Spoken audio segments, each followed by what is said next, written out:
Halo teman-teman, kalian pernah nggak dengar cerita tentang kampung kecil yang jauh banget dari kota, namanya Kampung Sungsang? Kampung ini letaknya terpencil, jalannya masih tanah, kalau hujan becek banget sampai motor susah lewat. Kalau dari kota, butuh hampir 2 jam buat sampai ke sana. Waktu pertama kali aku dengar soal kampung ini, aku kira nggak ada yang aneh. Ya namanya juga kampung. Biasanya orang-orangnya ramah, banyak sawah dan pepohonan. Adem banget lah buat sekadar liburan dari hiruk-pikuk kota. Memang betul, kalau kalian datang siang-siang, suasananya tenang. Anak-anak kecil main di jalan tanah, orang tua duduk di teras rumah sambil ngobrol, ada juga ibu-ibu yang sibuk menjemur padi. Semua terlihat wajar, seakan nggak ada sesuatu yang aneh sama sekali. Tapi coba tanya orang-orang di sana tentang satu tempat ini, pasti mereka mendadak diam, wajahnya berubah serius. Bahkan ada yang langsung nyuruh kita jangan main-main ke sana. Tempat itu adalah kuburan tua yang berada di pinggir kampung. Kuburan ini bukan seperti pemakaman biasa yang sering kita lihat. Letaknya agak tersembunyi, di balik rumpun pohon bambu yang tumbuh rapat dan tinggi menjulang. Dari jauh, area itu terlihat gelap, meskipun siang hari. Cahaya matahari susah menembus sela-sela daun bambu yang lebat. Kalau kalian nekat masuk, rasanya hawa di dalamnya beda. Udara jadi lebih dingin, angin kadang berputar kayak bisikan, dan langkah kaki terasa lebih berat. Orang bilang, kuburan itu sudah ada sejak ratusan tahun lalu, bahkan sebelum Kampung Sungsang berdiri. Warga lama percaya, dulu daerah itu adalah tanah larangan yang nggak boleh diganggu.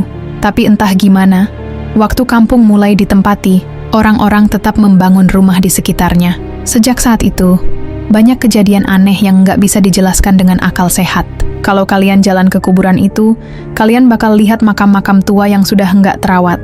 Banyak nisan miring, ada juga yang patah. Beberapa makam malah nggak ada batu nisannya sama sekali, cuman gundukan tanah yang mulai rata dimakan waktu. Rumput liar tumbuh tinggi menutupi sebagian makam, dan ada satu pohon besar yang tumbuh persis di tengah area kuburan. Akarnya menjalar kemana-mana, seolah-olah melilit makam-makam di sekitarnya. Yang bikin bulu kuduk merinding, hampir setiap orang yang lewat situ pasti punya pengalaman nggak enak.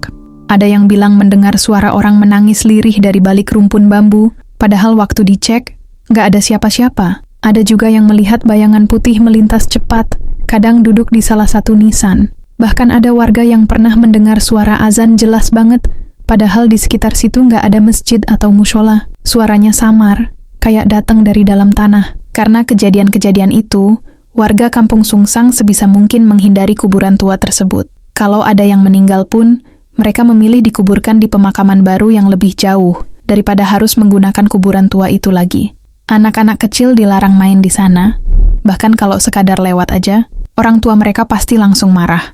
Konon katanya, ada anak kecil yang dulu pernah bermain petak umpet di sekitar kuburan itu. Dia hilang selama berjam-jam, padahal orang kampung sudah keliling cari. Aneh bangetnya, pas ketemu, dia cuma duduk diam di atas salah satu makam, matanya kosong, kayak nggak sadar apa yang terjadi. Cerita-cerita aneh itu bikin aku jadi penasaran. Aku sering mikir, sebenarnya apa sih rahasia kuburan tua di Kampung Sungsang? Kenapa orang-orang sampai segitu takutnya?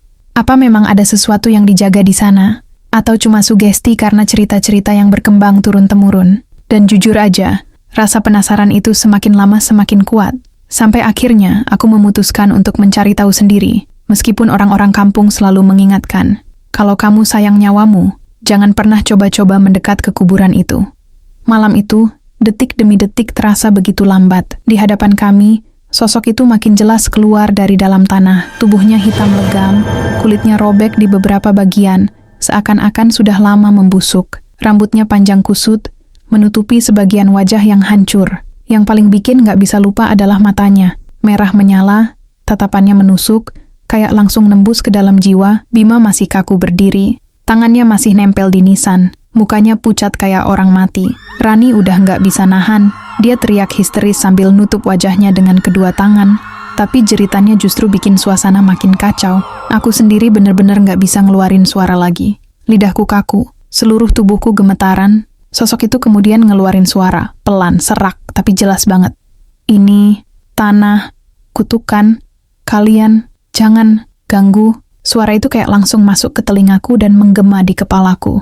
Rasanya kayak ribuan suara ngomong bareng-bareng, bikin bulu kuduk berdiri semua. Angin kencang tiba-tiba berhembus lagi, pohon bambu di sekitar kuburan berderak-derak, bahkan beberapa ranting jatuh patah ke tanah. Suara-suara bisikan mulai terdengar makin keras, kayak ada puluhan orang yang ngomel, marah, dan menjerit dalam bahasa yang nggak bisa aku pahami. Aku tarik tangan Rani sekuat tenaga, berusaha ngajak dia kabur. Tapi Bima masih diam aja, matanya melotot, kayak ada yang nahan dia di situ. "Bim, ayo, lepas. Jangan di situ," teriakku. Tapi dia nggak bergerak sama sekali. Tangannya justru makin kencang nempel di nisan itu, kayak ada magnet yang nahan. Sosok itu kemudian nunjuk langsung ke arah Bima. Jari-jarinya panjang, kukunya hitam, kotor, penuh tanah. "Kau sudah mengganggu tidurku," katanya pelan, tapi nadanya penuh amarah. Bima tiba-tiba teriak sekencang-kencangnya, suaranya pecah, kayak orang kesakitan. Tangannya bergetar hebat, tapi masih nggak bisa lepas dari nisan. Dari tempat dia berdiri, aku bisa lihat kulit tangannya mulai memutih, kayak disedot energi atau darahnya. "Astagfirullah, Bima!" Aku spontan teriak, panik setengah mati. Aku langsung maju, narik badannya, berusaha melepaskan tangannya dari nisan. Tapi jujur, rasanya kayak nisan itu lengket banget, seolah-olah hidup, dan nggak mau ngelepasin dia. Rani menangis keras, suaranya pecah. "Kita mati di sini.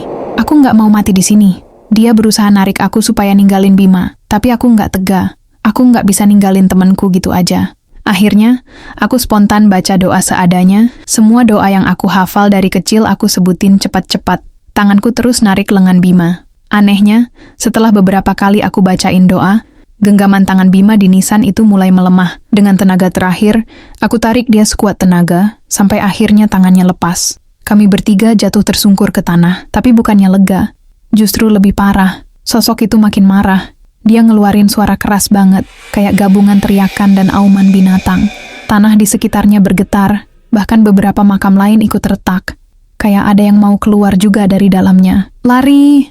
teriak aku ke Rani sambil narik Bima yang udah lemes banget.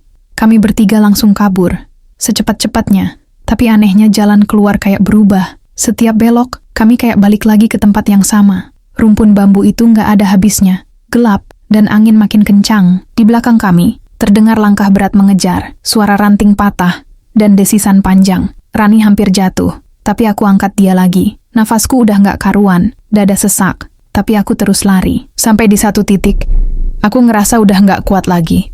Aku berhenti sebentar, dan spontan aku teriak sekencang-kencangnya. Baca doa yang aku hafal dari kecil. Kali ini dengan hati benar-benar pasrah. "Ya Allah, lindungi kami. Jangan biarkan kami mati di sini." Ajaibnya, setelah doa itu keluar, suasana tiba-tiba berubah. Angin berhenti, suara jeritan dan langkah kaki menghilang. Rumpun bambu yang tadinya kayak nggak ada habisnya tiba-tiba terbuka, dan di depan kami terlihat jalan setapak yang menuju keluar. Tanpa pikir panjang, aku langsung tarik Rani dan Bima. Kami bertiga lari keluar tanpa menoleh ke belakang lagi. Begitu kami sampai di jalan kampung, semua terasa hening. Kuburan tua itu sudah ada di belakang kami. Tapi sekarang tampak biasa aja, gelap, sunyi, cuma pohon bambu bergoyang pelan. Bima jatuh terduduk di tanah, napasnya ngos-ngosan. Tapi yang bikin aku merinding, matanya kosong, kayak orang kehilangan jiwa. Rani duduk di sampingku, masih menangis, tubuhnya gemetar. Aku sendiri masih susah percaya dengan apa yang baru aja terjadi. Sejak malam itu, hidup kami bertiga berubah. Rani sering mimpi buruk. Dia selalu kebangun tengah malam dengan teriak. Katanya ada suara yang manggil namanya dari luar jendela. Kadang-kadang dia dengar langkah kaki di depan rumahnya, padahal kalau dicek nggak ada siapa-siapa. Bima lebih parah lagi. Dia jadi pendiam, sering melamun berjam-jam, bahkan suka ngomong sendiri. Wajahnya pucat, tubuhnya kurus, dan matanya selalu sayu. Kadang-kadang dia ketawa kecil sendirian, kadang juga nangis tanpa alasan. Warga kampung yang tahu cerita malam itu bilang, kemungkinan Bima udah dibawa sebagian sama penghuni kuburan tua itu. Aku, sampai sekarang, kalau lewat kampung Sungsang, aku nggak pernah berani lagi nengok ke arah kuburan tua itu. Meski siang bolong, aku tetap jalan cepet-cepet. Nggak peduli orang ngeliatin aneh. Karena aku tahu, apa yang ada di sana bukan sekadar cerita.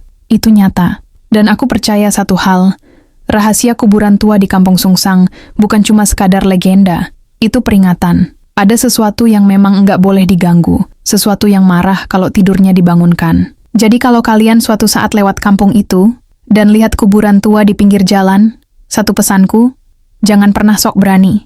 Karena sekali kalian melangkah masuk, mungkin kalian nggak akan bisa keluar lagi dengan cara yang sama.